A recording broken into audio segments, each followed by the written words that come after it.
There's never been a better time to build. AI has changed who gets to build and how fast it happens. But world class asks for more. More craft, agency, and ambition. The only thing you can control is whether you go for it. This is the era of the entrepreneur. Make it yours.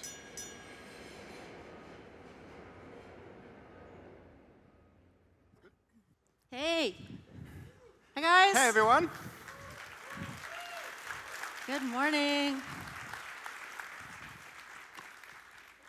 Hi, everybody. It's good to be in Toronto. If you say the second T, you have to leave. I think that's part of the rules. I'm Lulu Meservey. This is Tobi Lütke of Shopify, and we're just going to chat. We're just going to have a fun conversation about we should probably be on our best behavior because, it's like a very discerning crowd here, and they would not want us to say anything controversial. We were practicing in the green room, and every topic that we said, we were told not to bring up. So I think we got all of those out of the system, and only the good ones are left. Tobi, what is your favorite color? Wow, really going for it. My stated preference would be something like orange. My revealed preference, always a very big difference these days. My mom just showed me a picture of my room at home, and it was painted black. And there was purple and teal accents. So I guess I had the cyberpunk theme nailed when I was at 8. So it sounds like total chick repellent, but if you see Tobi's wife, who's this gorgeous, absolute get, I don't know how you draw the line from that to this, but you've somehow made magic happen. I made it up. But Shopify is green. So how did that happen? Color of money, Seems appropriate. It's we started with, shopping, and we want to simplify it, and made a green logo, and that's Shopify. So easy. And that logo hasn't changed for many years. Yeah. There's been slight updates. Yeah. What would you say are the things that have changed from beginning Shopify till now? Because you've been remarkably constant. You've had one wife, which, Sure. Some people would have 5. You have 1. You've had the one company. It's more a Silicon Valley thing, yeah. And so it seems like big picture, you're very constant, but then many things have maybe changed along the way. What are some of the big changes? I think you got to nail the big decisions, I think, and early, and then be super flexible on the small ones. I started it not for Shopify. I started for selling snowboards. Really, it all sounds like a made-up story, but it's actually it's true, and I don't feel like I need to editorialize it. It's like I kind of went into this looking to just make money, right? I knew computers, I knew how they work, the internet was useful. I tried buying snowboards from the internet, wasn't possible. Felt this was something I could do. Also couldn't work, because in Canada, I didn't have a work permit. So no one could employ me while I was in Canada, and therefore I started my own business, which worked out. And so so you take one step at a time, and the point was I did it because A, I needed to make money, and B, I needed to learn. I was young, right? I wanted to cultivate some skills, and the thing I knew about myself very well from early days from school is I am unable to learn the solutions to any problem that I've never had. I need to, which sounds that sounds really, really dumb, but it's actually, at least for myself, and I imagine there's other people like me, it's actually a pretty profound insight you can have at some point, because it's very actionable. You can just trick yourself into having basically all problems, at which point you can learn everything, if that's what your goal is. And so I think as it comes to entrepreneurship, it's just the most beautiful way to expose yourself to literally all the problems anyone's ever had, right? Because now you have to deal with, just trying to stay ahead of the needs of the business, trying to, you have to learn about all of finance, leading people to public speaking and all these kind of things. And so, yeah, so I was on this path and then just like went from there. And it is, you know what, on the wife thing. So it is actually a remarkable thing. I mean, the early joke around Shopify, remember again, we launched we started in Ottawa, Canada. The early joke was the Shopify benefits package was marry a government worker and go on bears. Because that's exactly what, like all of us were on that trade. So that scaled until about 10 people. So it worked out. What would you do today differently? So a few things have changed. Technology has changed. The kind of environment for starting a company has changed. So Shopify were born today, or for people who are starting companies today, what do you think looks different? Just like, I mean, I think it's I don't think it's harder necessarily, but it's harder for completely different reasons than it was, right? Like it was super hard because it wasn't something you did, like starting companies really. There's no support network. There's literally, you could walk into a Chapters or like a bookstore, there was no book on it. Like it was, I think Paul Graham's Hackers and Painters was also not about entrepreneurship, but accidentally talked about entrepreneurship, right? Like in a very real way. That came out in, I don't know, I would want to say 2006, maybe a little bit earlier. And so there was like, basically a complete information asymmetry there. Like I only heard the term entrepreneur probably like 3-4 years into running a company, right? Like so, and so it's that's just what we've been doing, right? Like now this seems crazy especially because like not only was I an entrepreneur, I've already caused other people to be entrepreneurs and didn't know the term, right? Like I mean, this is partly potentially about me. What were you calling it? I just like you started a company, right? Like it's.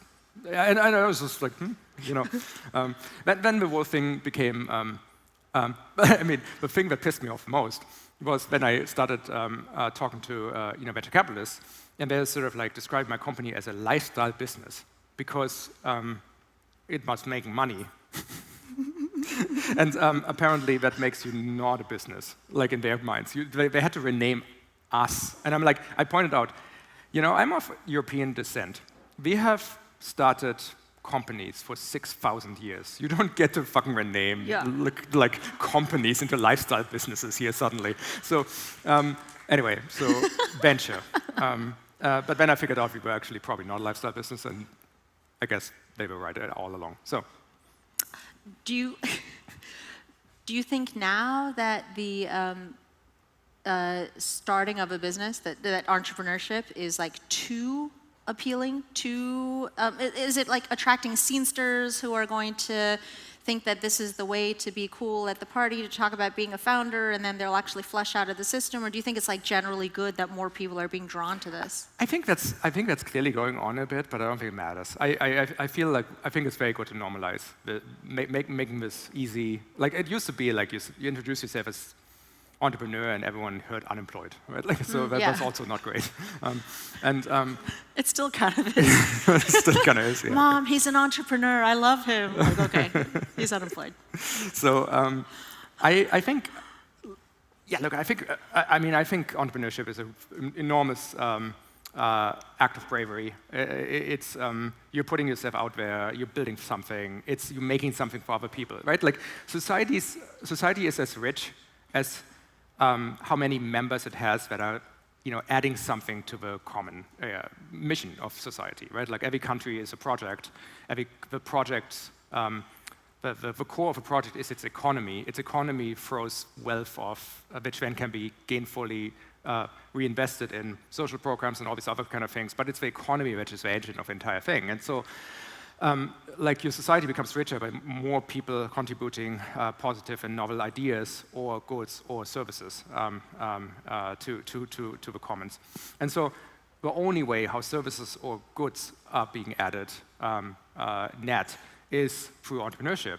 And so it's a glorious act that we should celebrate vastly more than we are. And it also needs to be made as simple as possible and as convenient as possible, because I think it's really fucking hard enough.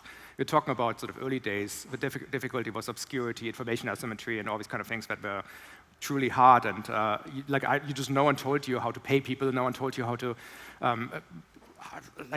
we didn't incorporate until someone told us you should probably incorporate, right? And then we incorporated with 2 shares, one for me, one for my co-founder, right? So, and we still have an incorporation document with a stamp and everything. It's hilarious. So 2 shares, and so then we had to change that. It's amazing.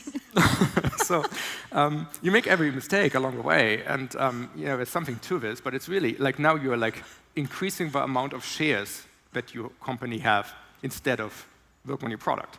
And so now it's hard because there's so much competition, but that's not great for the people who are like, obviously, it's the nicest thing if you find a niche that no one has thought of, and you have an instant monopoly, and or you're like Anthropic and just add like Canada's GDP in a quarter to your revenue, right?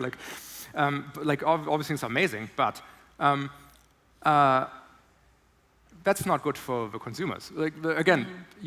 We entrepreneurs get to play a game which is incredibly valuable and fun and full of learnings and all these kind of things. And what society gets from it is, again, goods and services that are novel, that it then can vote on. Right? It's like every single time someone purchases a product or consumes a service, comes to a venue like this, comes to an event like this, comes purchases a article of clothing, whatever it is, you cast a vote for not just that thing, but everything. Like you cast a vote for every single decision, every single meeting, every single idea that led to the event, the entire supply chain that caused the event to exist. All the the vendors were setting the stages, the lighting, the sound, the booking, the tickets, everything. By being here today, everyone is voting for more of such events in this city by these people in the future. And so the world around us shapes by this sort of democratized, collaborative multiplayer game we call the economy, where the active players are the entrepreneurs. And I think that's really, really, really, really, really, really important for everyone to understand. By the way, just to make this a little bit more spicy and fun, we all know this. School is like a conspiracy to get everyone to be utterly fucking confused about that. That's how it works, right? Like everyone's pretending that there's a fixed amount of wealth in the world that everyone else competes over, and so it's just like even coming to the most basics, understanding of how everything works and fits together is at this point like a fucking gauntlet that everyone has to run when you're going through life, and so that makes it doubly hard. From a perspective of entrepreneurs, of course, you have all this competition now, and like it's every niche is identified. Well, no, not everyone. You'd be surprised how much open terrain there still is, but there is a derivativeness. I think the people you talked about showing up, the people who are here because entrepreneurship is now sexy right now, they tend to go for the this seems valuable. It's sort of a lean startup customer development that you usually see. It's like talking to a lot of potential buyers and figuring out their needs and then trying to fulfill their needs, which, okay, that's not necessarily a bad thing, but this is how you create slightly incrementally better versions of things that already exist, right? And what we actually, I think, celebrate most is sort of the novel, beautiful insight, right? Like the thing that no one asked for. In fact, the thing, I feel like the best thing that can be done is like for people to just fall in love with some kind of problem. Like this happened to me early, and this is not my idea. This is, Karl Popper writes about this and talks about this, or talked about this, I suppose. He talks like the best thing in life is to fall in love, is to discover a beautiful problem early in life, like something you can fall in love with that you can then spend your career sort of toying with and playing with and acting in and trying to improve and solve. And it's the most unlucky of cases where you're so good at this that you might solve the problem, because now you need a new problem to solve. And the best you can hope for is that the problem has yielded a beautiful problem children that you can now dig into. But like that's, I think that's a beautiful idea, and so I highly encourage people to just go and discover the problems that would speak to them, and then just like go as deep as you can. So can you try to choose the kind of problem you fall in love with, or should you try to choose? Because how much of it is fall in love with the right problem and choose the right problem because you are shaping society in the act of bringing this into fruition, and how much of it is wait for the lightning bolt to hit you and then just execute really well on whatever the thing is? Yeah, I'm a little bit sus of the lightning bolt moment. I actually feel like there's a... I felt... okay, so just about my experience there is like, I felt a gravitational pull to the combination of using technology to sell things. And I know this sounds really, really trite here, but like, it just, like, to me, this was a beautiful thing, right? Like, it was like, I always tried, like, as a teenager, I bought things that my fellow, like, classmates were really into in bulk and then sold it at a profit, right? Like, it's just like... Like what? Like, I mean, again, I'm a child of the 80s, early 90s, so like, one thing was, you remember these like magic eye books where you had to like screw up your eyes and you saw like a 3D object? Like glasses? No, it's just like, it's like... I'm trying to imagine what German teenagers do. You could put your nose really close and move it away, and at some point oh, you magic saw eye. it. Yeah, magic eye. Okay, yes. Look it up.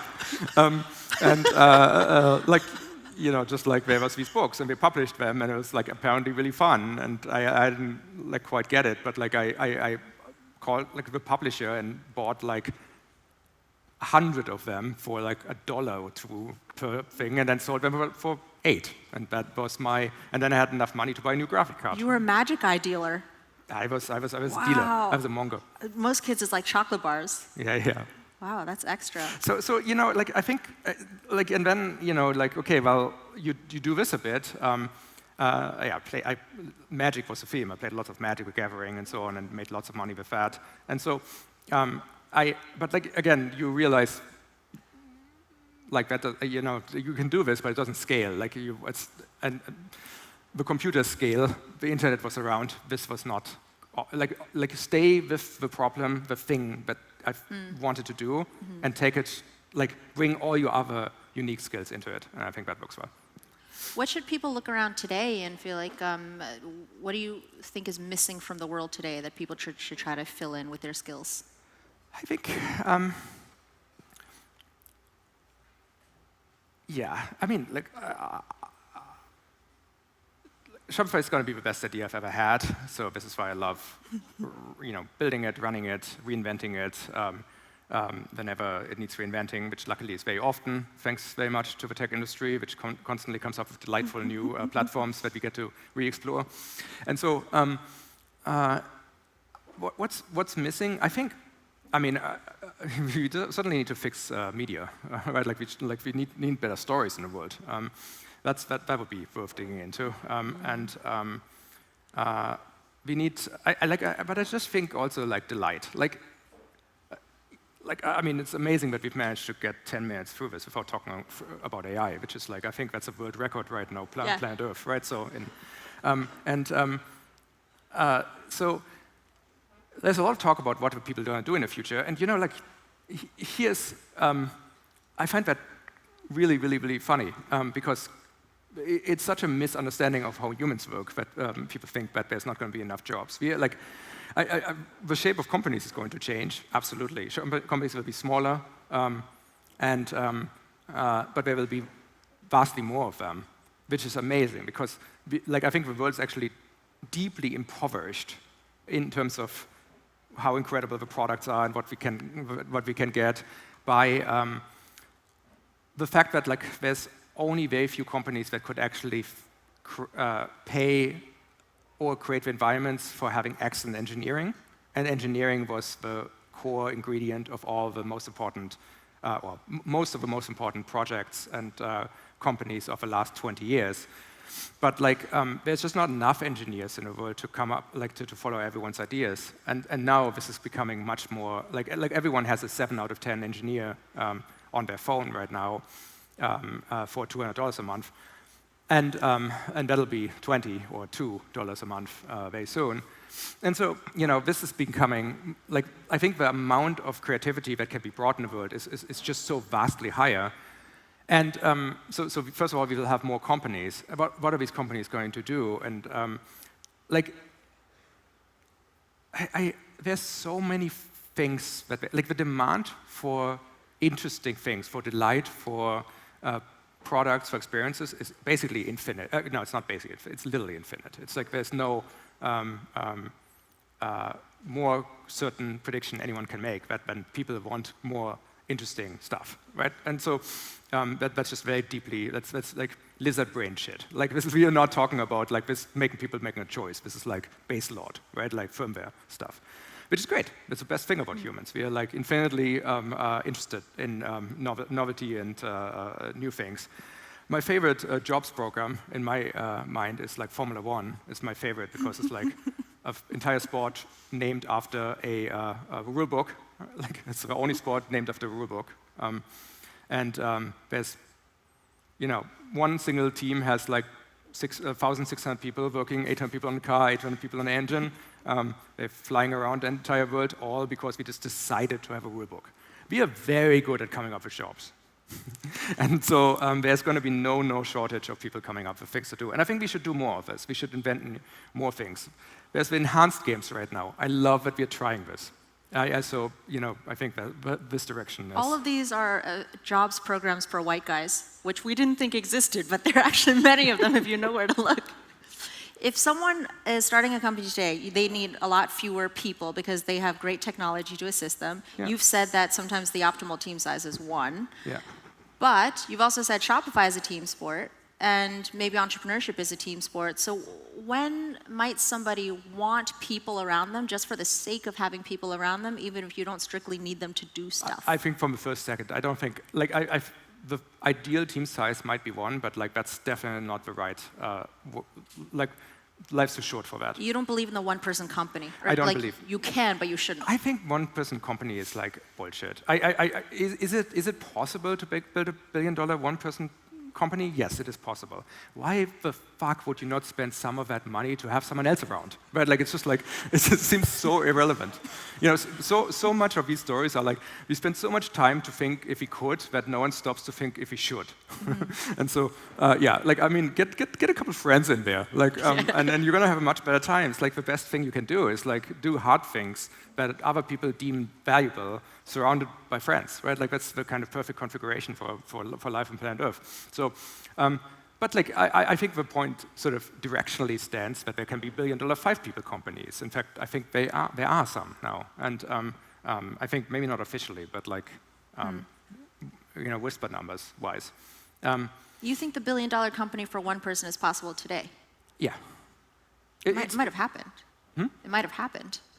Yeah, I don't know where the sort of, usually things happen and then they're denied for a long time and then at some point people are, it's too interesting to share, so I'm going to wait for that. But I think we are on that part of the equation here. Yeah. You have said for a long time that Shopify's ethos is arming the rebels.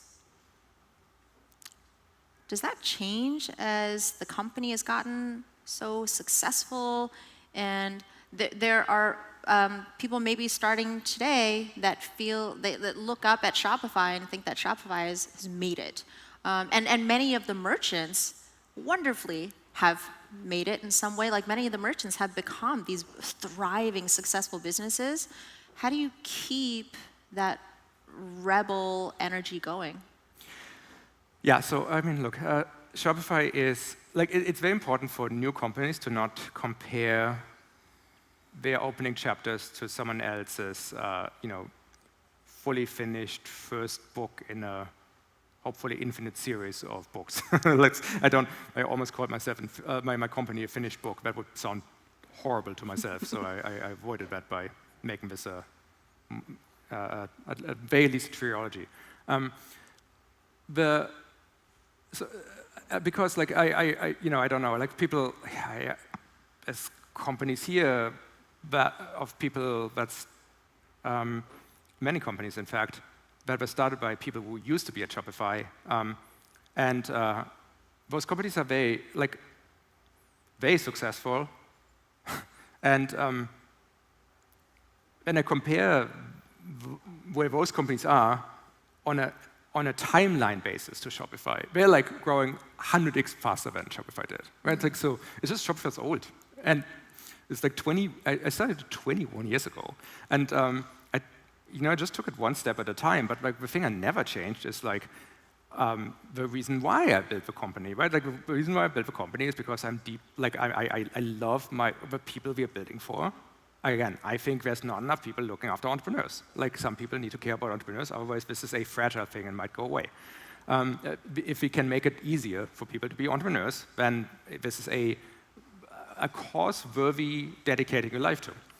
And that was very small scale at some point, and happens now on larger scale. It's still entrepreneurs on the other side, and they are remarkable individuals. And being like one of the greatest assets of a company is that we have customers that we admire, right? Like we build for amazing people, and then the company is set up to, be like a little bit of a like, how do you say it? Like it's an island of misfit toys. It's like the sort of delightfully discontent. It's the people who are like, just care about things but want to make them better.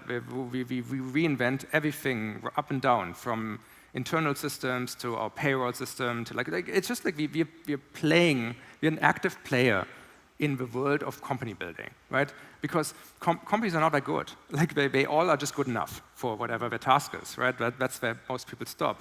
And if you pursue it further, then you can have a lot of interesting discoveries, and it's all about discovery for me. So, I think you can keep it early by constantly trying to, reinvent it yourself, as dumb as it sounds, by staying very close to the people you're building for, and just really try to not lean into the sunk cost fallacy. Everything can be rewritten, especially now. Look, every existing piece of software on planet Earth is now just a prompt for a better version of that piece of software. I think like all the things where people say, like, wouldn't it be great if we could have this other version, or wouldn't it be great if we would have not made this design mistake, which Tobi did 2004? Then we can now live in this counterfactual world, a couple $1,000 of tokens later. And not just like having to put our best people for a couple months into a room working on something that we already have in a different form, right? Which is actually really, really hard to get people to motivate for. So I think you can kind of like, there's so much you can do now, which is really, really awesome, and I think that's really fascinating. So, get started, take one step at a time. The thing that you can't do is never not be ambitious then. Like, you have to be the best in the world at something to do it. And so the important thing here is, like, this sounds too much, so you have to negotiate, right? Like, best in the world is really, really hard. Well, you can negotiate world, but this is important. You can't negotiate best, because that's what a lot of people do. And that sucks, right? Like, many people negotiate both of those things. They say, I'm going to be the best, or I'm going to be a good service provider for accounting services in downtown Toronto. Like, now you negotiated the entire sentence. Now you gotta want to be the best. You're gonna want to be the best product, but world can be something. It can be downtown Toronto, especially if you're starting a restaurant or whatever. Like, it can be the Canada, if that's the market. If you're starting something that's hard to take international, it can be a niche. Like, building the best solution. Like, Shopify was not the best e-commerce solution when I launched it. It was the best solution for people who started online snowboarding stores when I launched it, because that's the only problem I knew how to address. And we had none of the features needed for basically anything else, and people were very quick to point that out to me. And so, from there, we figured out how to make it better. And I think that journey is good. So you renegotiate what world means. What is the world to you? But you can never ever compromise on the best. It's hard to believe that the guy with the teal and black room would make a design mistake, but I take your word for it. What are some things that happened over the course of running this company that at the time were like excruciating and dark and terrible, not to make you relive trauma, but that now you look back on and were really useful or formative? Well, seemingly the worst thing that happened in entire history of a company is that I publicly stated that I like the Ferrari Luce.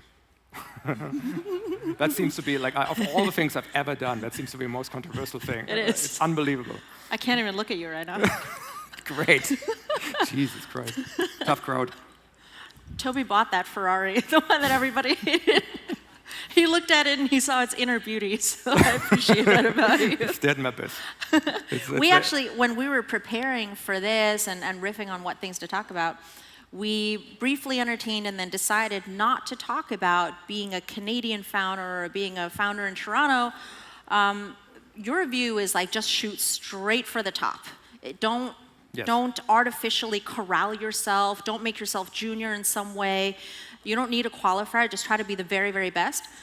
Can you talk about why it's almost easier to try to be the very best than to try to be good? But this is my point on the world thing. Like, it's just like, look, you cannot negotiate the best thing, because here's what happens. Almost wherever you look in the world, there's a bell curve. There's like sort of, on a scale of 10, there's nothing, 1, 2, 3, and like sort of like, I mean, you've seen it a million times, right? Like, and it turns out like all the competition for basically everything is in the middle, right? Like if you say I'm going to be good, well, there's a lot of people who are trying to build a good thing. A lot of people are trying to go for bronze. A lot of people like just want to be part of something, or like. But if you go for best, there's actually not that much competition for that. Most people don't allow themselves to do it, right? And so, Shopify has never been a company for Canada. It's a company of Canada. But Canada is like it's one of the best places on planet Earth to build companies, products, services for the Western world, and frankly for the entire world. It's just like there's a the meta game of global companies exists, and you plug in from wherever you are. There are some places which make it harder. Canada is not one of them, and so I think I think this is the key. A lot of what I've seen, Shopify has a benefit of having a front row seat to millions of success stories, and of course millions of discoveries of things that did not work with its shops. And the people who really do really well, especially early, it's like the random little intersections of different products. Again, they renegotiated world. Their world was the people who wanted to wear jewelry that was Pokemon themed, and then they built the best Pokemon jewelry store on planet Earth. Right?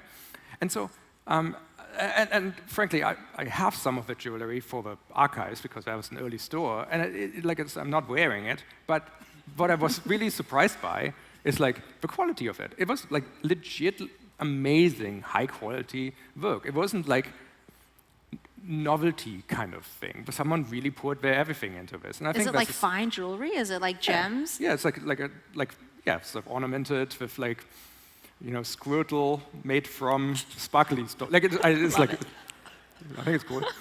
And so,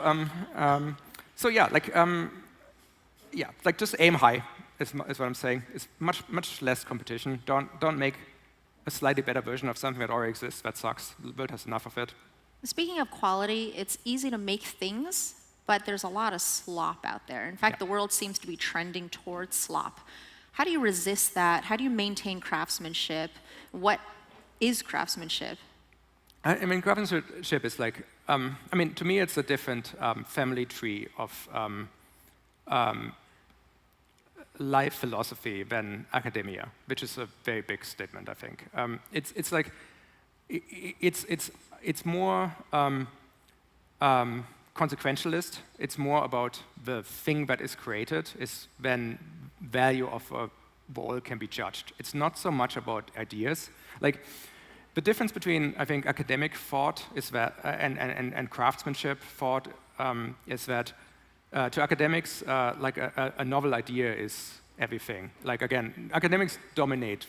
Academic thought dominates the Western world, specifically North America, and therefore, things like you can get a Nobel Prize for an idea, right? Which is you should. It's great. It's very sort of industry way of rewarding each other. It's all good, but like it's over-dominated public discourse. We believe like innovation happens by people in lab coats saying eureka at some point.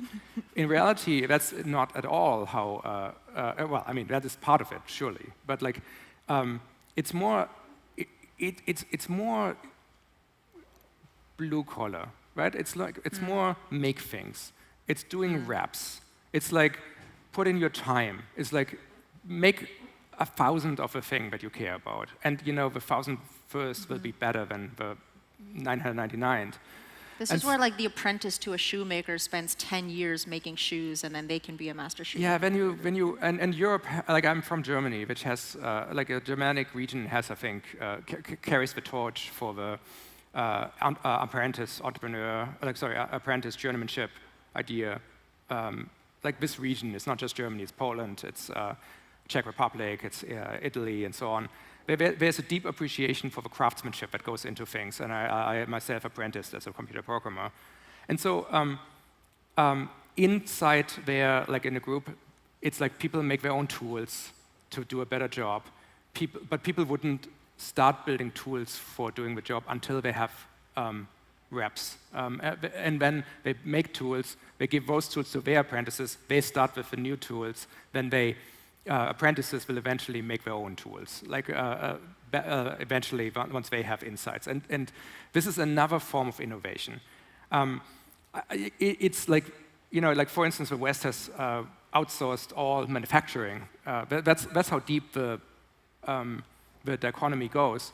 All the manufacturing was sent overseas, and it's only now that people realize that when you send over manufacturing, it's not just that you outsource the stuff being built, which has some immediate benefits, you actually outsource the learning how to build better things, which is something you really, really wanted and you've forgotten about because everyone who's been doing this has retired now. And so I think there's more of a realization here that we actually really need to think of like these things as equally important, two sides of a coin. Canada has this actually incredibly bad because like there's entire programs which luckily we're getting rid of, hopefully, this like shred these SRED credits that you can't actually get for doing anything. You only get money when you failed, when you had an idea and then you fail to implement it. If you succeed, it's no longer deemable as shred credits because it's not research. It's like commercialization, which is dirty somehow.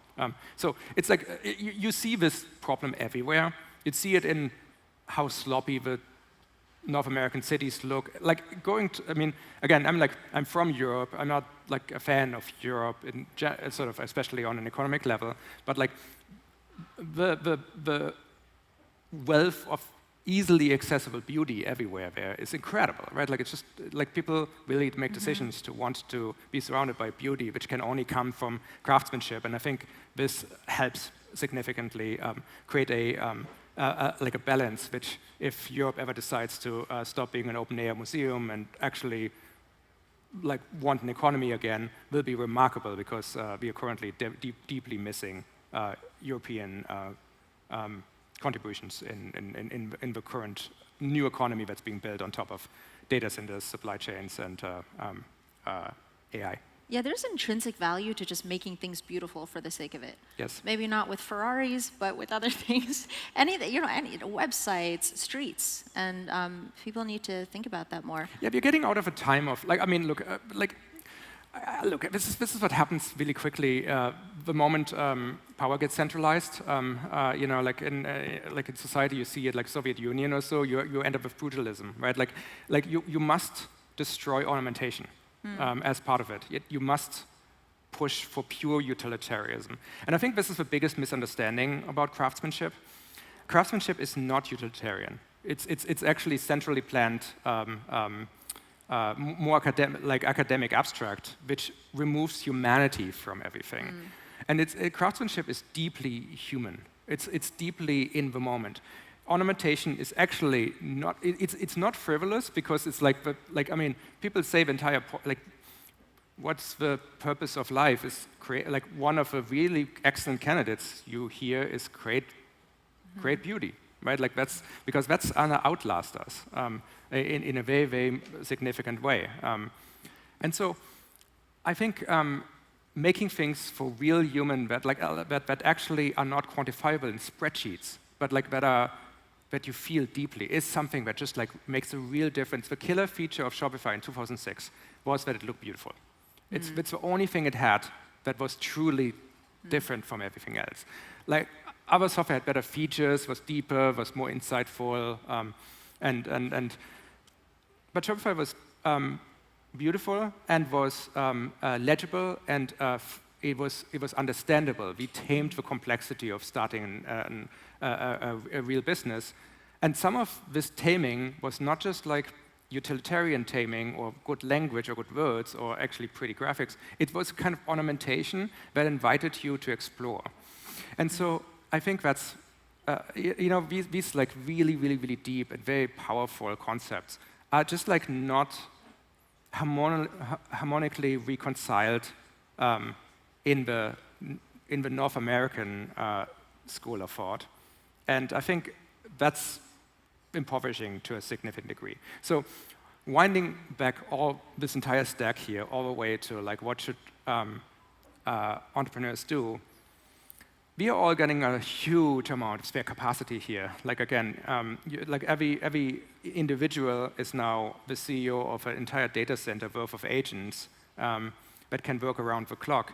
This creates the ability to get away from razor-thin margins of you just need the thing and it needs to work somehow, to fairly easily you can say, you know what, like one of those agents can really like laud the thermonuclear front-end design skill that you just download from the internet that makes everything look absolutely like a banger web design, and just make more beauty. Like at least get started. While this might be sloppy beauty initially, after it exists,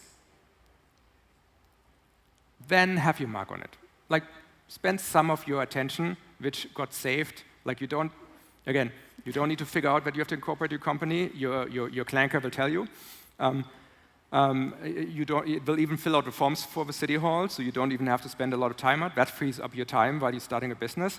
That time, work on the things that are unquantifiable, that are like hard to reason about, hard to put in spreadsheets, because with that you make products that actually speak more to other humans, which is what we really care about. You do such a wonderful job. Everyone who isn't following Lulu on various social media, specifically X, it really needs to follow. And like you talk about talking direct to your customers.